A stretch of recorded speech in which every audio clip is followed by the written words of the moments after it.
Армысыз ағайын, кеше біз Тим Ферристің Tools of Titans алыптардың құралы атты кітабын баяндауды бастағанбыз. Соның ішінде Скотт Адамс деген кейіпкер таңдап алып, сол бір табысқа жеткен ұлы адамның өзінің өмірінде қолданған өзгеше амалдарын таңдап алып сіздерге айтып бергенбіз. Енді сол Скотт Адамс айтады, әдетте жастар кәсіп таңдаған кезде, мамандық таңдаған кезде дейді, тек бір ғана салаға жабысып қалмасын дейді. Бір-біріне мүлдем қатысы жоқ екі бөлек саланы таңдап, екеуінен қатар меңгерсе, тіпті де тезірек, тіпті де оңайырақ табысқа жетеді дейді. Бұл оның көзқарасы. Енді екінші кейіпкеріміз Джек Уильямс атты азамат. Бұл шомбалдай денелі сом жігіт бұрын ақш-тағы Түлен әскери теңіз флотының командирі болған екен. Теңіз армия флотында 20 жылдай қызмет істепті. Командир дәрежесіне жетіпті. ақш пен Ирақ соғысына да қатынасқан екен. Әскери өмірден босағаннан кейін, зейнетке шыққаннан кейін де, қоғамға келгеннен кейін де өзін тастап жібермеген. Қайта сол әскери тұрмыс дағдысын сақтап қалған азамат. Және өзі компания құрған, кітап шығарған. Extreme Ownership, былайша айтқанда, шектен тыс меншік атты кітабы Нью-Йорк уақыт газетінің мәлімдеуінше 2015 жыл шыққан бұл кітап сол жылдар бойы біріншілікті бермепті өтілім жағынан. Бұл басқару өнеріне қатысты, көшбасшылыққа қатысты өте маңызды кітап. Оны оқысаңыздар да үлкен олжа сыйлайды деп ойлаймын. Енді әңгімемізге арқау болған Tools of Titans'тың авторы Тим Феррис мырза Джек Уильямсты қонаққа шақырған. Түннің бір уағына дейін әңгімелескен. Таңертең әйел айтқан, ой, біздің қонағымыз 2-3 сағат бұрын тұрып кеткен сияқты деп. Содан Тим Феррис сұраған, сіз үнемі осылай ерте тұрасыз ба деп. Мен үнемі мәңгі 4-тен 45 өткенде тұрамын деген. Өзіндік өмір дағдысы екен. Таңертең тұрып, дене шынықтырып, және тапжылмай отырып кітап оқиды деген. Кейін түнде әуелі бұның кітабының арқасында Твиттерде 4-те 45-те тұратын, таң бозынан тұратындардың клубы құрылған. Солайша бұл айналасындағы адамдарға өте жоғары әсер ете бастаған жігіт. Сонда Тим Феррис сұрайды қонағынан, не үшін соншалық ерте тұруды әдетке айналдырдыңыз? Сонда жігіт айтқан екен, ерте тұру маған біртүрлі жеңістік сезім сыйлайды.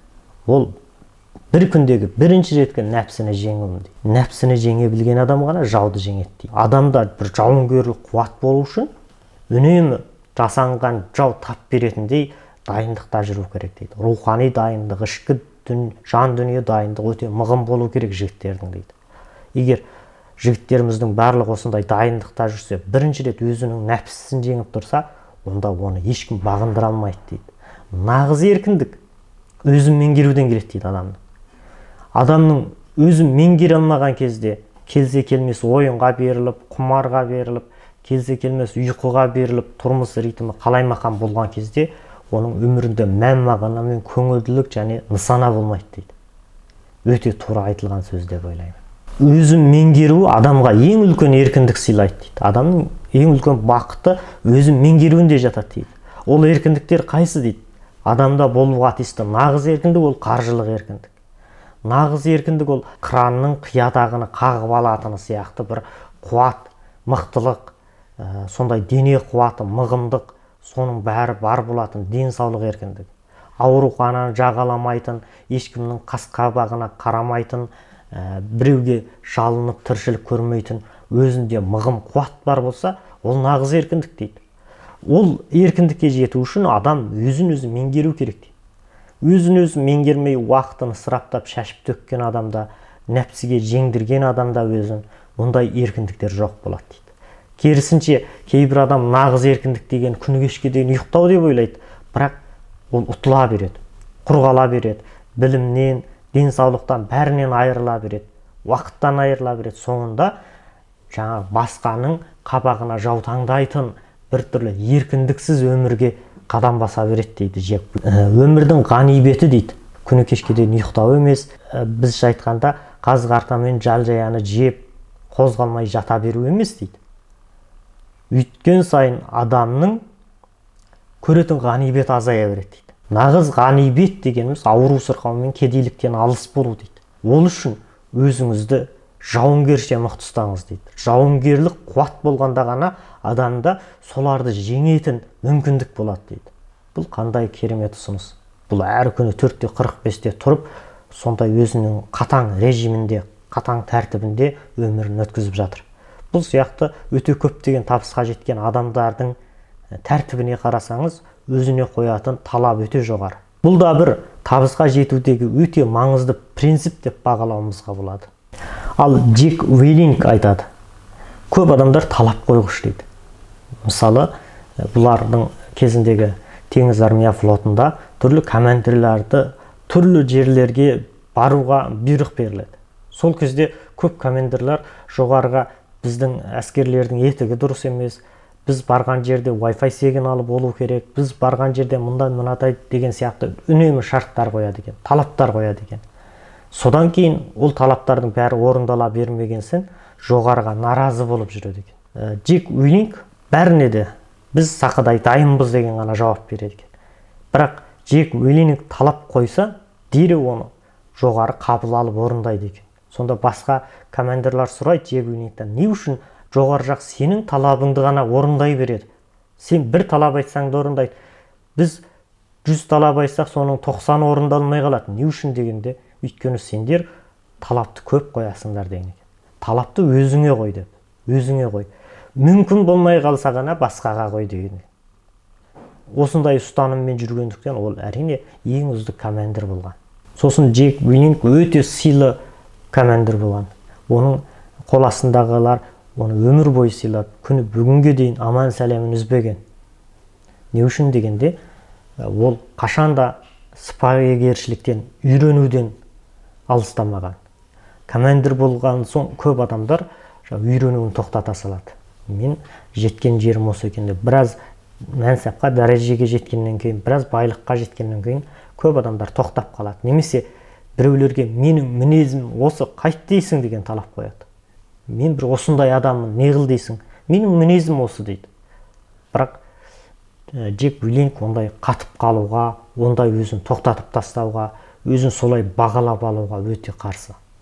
Адам үздіксіз дамып отыру, өзгеріп отыру, әрқашанда кішіпейілдік пен сыпайыгершілікті сақтау керек дейді. Өйткені Абай айтпақшы, адамның мінезін әр уақытта да өзгертуге болады. Тек адамда ниет болса болды. Джек Уиллинг кішіпейілдіктен кейінгі маңызды бір тәжірибені айтады. Басқа адам болып өзіңе қара дейді. Әрбір кезде ашуланған сәтте сен ашуланып тұрсың ба? Сен эмоциямен шешім қабылдап тұрсың ба? Асырып жіберген жоқсың ба деген сұрақты өзіңе қой дейді. Сол кезде әрқашанда сен өзіңе өзің қожа бола аласың дейді. Әйтпесе ашуың саған ие болып кетеді. Ашуың саған қожа болып кетеді. Көңіл күйіңе өзіңді меңгертпеймін десең, әрқашан сондай сұрақ қойып тұр дейді. Әрқашан бір шешуші сәттерде сен асығып тұрған жоқсың ба, асырып жіберген жоқсың ба, эмоцияға беріліп кеткен жоқсың ба, тек көңіл күймен ғана шешім қабылдап тұрған жоқсың ба деп ойлай біл дейді. Ашуға берілме деп өзіңе қайталап айт дейді. Сонда сен үздік басшы боласың дейді. Бұл енді оның жаңағы Extreme Ownership атты кітаптарында ортаға қойылған ұлы идеялары. Ол тіпті әрбір жай басшыда да, бір отағасыда да болуға тиісті қадет деп қабылдауымыз керек деп ойлаймын. Енді біздің айналамызда күнде сағат 4:30-да 5-терде тұрып жүгіріп жүрген адамдар тым аз. Ондай өмір салтын, салауатты өмір салтын ұстанып жүрген жастарымыз тым аз. Бірнеше жылдың алдында бір досымның пәтерінде қонақта болдым. Ол досымыз тұп-тура 10:30-нан аса тұрды. Әрине, бір журналдарды оқып, оның орнынан тұруын күтіп жаттым. Сосын бір жолда түскі тамаққа бара салдық. Таңертеңгі ас ішілмеді. Содан ол таксишілігін істеді, таксабат етіп, өзіне тән олжалы болатын, бір күндігін қамдайтын біраз ақшасын тапты да, кешке таяу қайтып келді. Сосын кешке жақын телефонын қолына алып алды да, шұқыңдап бүкіл әлемдік саясатқа қатысты өзінің пікірлерін жазды. әлемдік саясат, мемлекеттің саясатының қателігін айтып, ананың қателігі, мынаның қателігін айтып, бірталай уақыт Фейсбукта, әлеуметтік желілерде өзінің пікірін білдіріп жатты. Оның сондай жазған пікірлерін оқып, оны танымай да қалдым, аңтарылып қалдым. Соншалықты көп нәрсе біліп алған ба деп ойладым. Енді ол досымыз 35-тен асты, міне әлі бас құраған жоқ, үйленген жоқ. Көп қыздармен махаббаттасып көрді. Бір айдай бірге тұрғаннан кейін не қыздың көңіліне өзі толмай қалады, не қызды ұнатпай қалады. Сонымен жүріп жатыр, өмір өтіп жатыр. Кесе екеу болмай, мал екеу болмайды демекші, әлі күнге дейін пәтерден пәтер ауыстырып жүріп жатқан жайы бар. Енді өкінішке орай, осындай азаматтар біздің ортамызда толып жүр. Джек Уилинг айтқанда, ең алдымен нәпсіні жеңу керек еді. Ерте тұрып қарекет ету керек еді. Сосын жауапкершілік. Қазақ қыздары өзгеге тимесін десек, алдымен бір қазақ қызын бақытты етерлік сондай деңгейге жету керек еді. Сондай талғамға жету керек еді. Сосын тәрбиелі, көргенді ұл мен қыз өсіру керек еді. Бұның бәрі біздің азаматтарымыздың бойындағы ең маңызды, ең негізгі борышы деп қараймын.